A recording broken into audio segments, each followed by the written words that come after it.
मैं डॉक्टर अजय आलोक आपसे शुरुआत करूंगी। नीतीश सरकार, बिहार की एनडीए सरकार, आरक्षण चोर, आरक्षण खोर हैं आप लोग।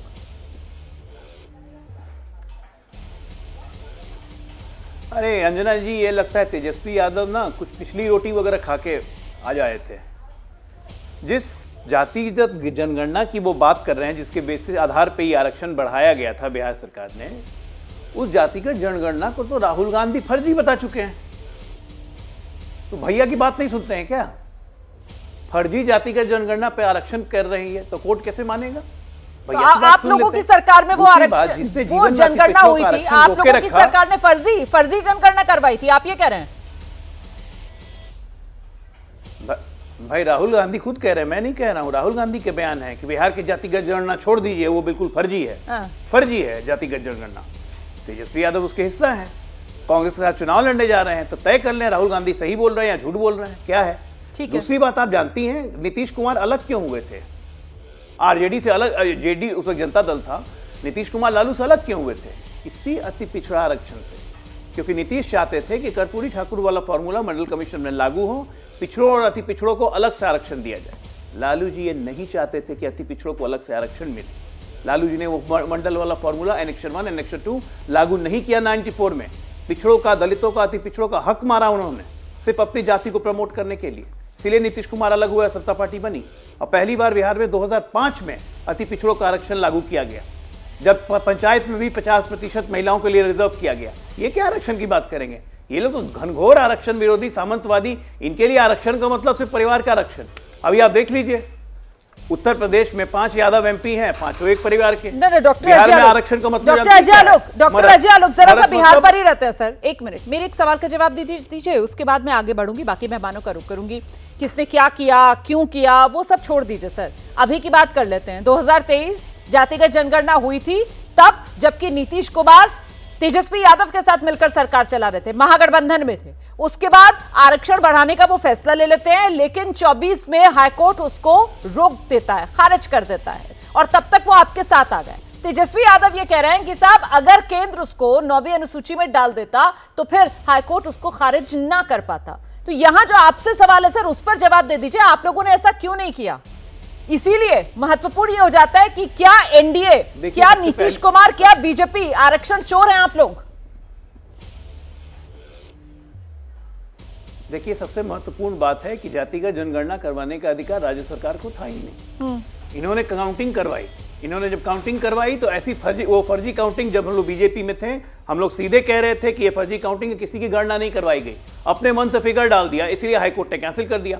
अब ये चाहते हैं कि उसको 9वीं अनुसूची में केंद्र डाल दे, जिसको हाईकोर्ट फर्जी कह रहा है, ठीक है, जिसको राहुल गांधी फर्जी कह रहे हैं, ठीक है, उसको 9वीं सूची में डाल दें। ये सरकार चलाने का तरीका है क्या? माई वे और हाईवे। इसीलिए बिहार की आप गति समझ सकती हैं कि 15 साल लालू यादव ने किस ढंग से सरकार चलाई है बिहार में। आइए नवल किशोर जी, आप बहुत मुस्कुरा रहे हैं। फर्जी आंकड़े आप ले आते हैं और फिर आप चाहते हैं कि उसके आधार पर यहाँ पर आरक्षण दे दिया जाए। सुन लिया ना आपने, डॉक्टर अजय आलोक कह रहे हैं कि साहब सारा फर्जीवाड़ा किया इन लोगों ने, और अब उसी फर्जीवाड़े के आधार पर ये चाह रहे हैं आरक्षण दे दिया जाए। देखिए रुमाना जी, अगर फर्जी ज्ञान के आधार पे बातें कही जाएंगी तो मुस्कुराना ही पड़ेगा, और तो हम कुछ कर नहीं सकते। जो आरक्षण बढ़ी थी उस समय, और जो हाईकोर्ट ने रोक लगाया है, वो ये कह के तो लगाया नहीं है कि फर्जी आपने जातिगत सर्वे किया इसलिए इसको रोका है। रोका इसलिए है कि संवैधानिक तौर पे 49% से ज्यादा नहीं कर सकते हैं। तो ये 50% का जो दायरा है उसको बढ़ाने के लिए, उसको रोकने के लिए केवल एक ही तरीका है कि उसको 9वीं अनुसूची में डालना है। हमारा सवाल यही है कि भारतीय जनता पार्टी और जदयू जब एक साथ है, बिहार ने सबसे ज्यादा इनको सीट भी दिया है लोकसभा में, अभी मंत्रिमंडल में भी है, तो ये क्यों नहीं उस पर 9वीं अनुसूची में डालते हैं? और नहीं डालते हैं, इसका मतलब है कि वास्तव में जो इनकी मानसिकता है, खासकर भारतीय जनता पार्टी की, आरक्षण चोर है। आपने देखा होगा 1990 में जब मंडल कमीशन लागू हुआ तो कमंडल लेकर ये चढ़ दिए और सरकार को गिरा दिए। ये आज की बात नहीं है।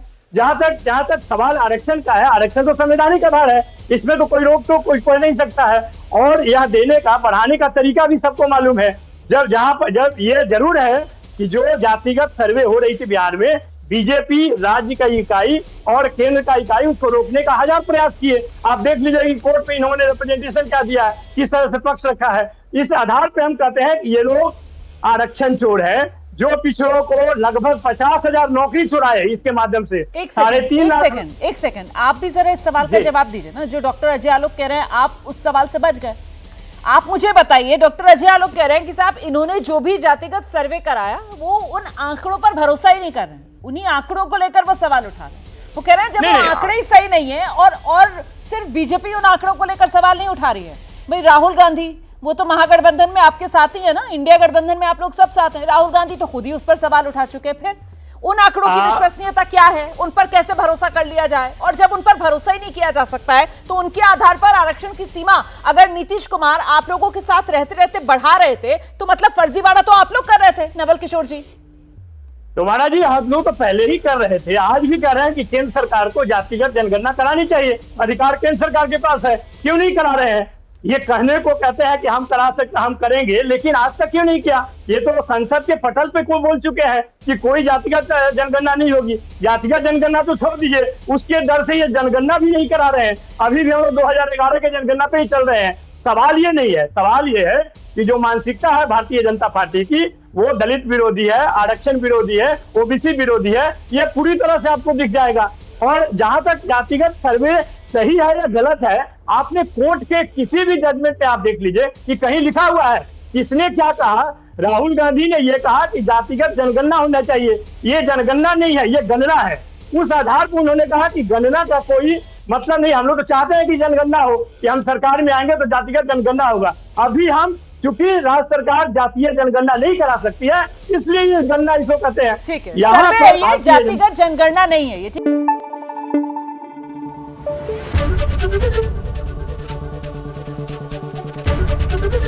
एबीपी न्यूज आपको रखे आगे।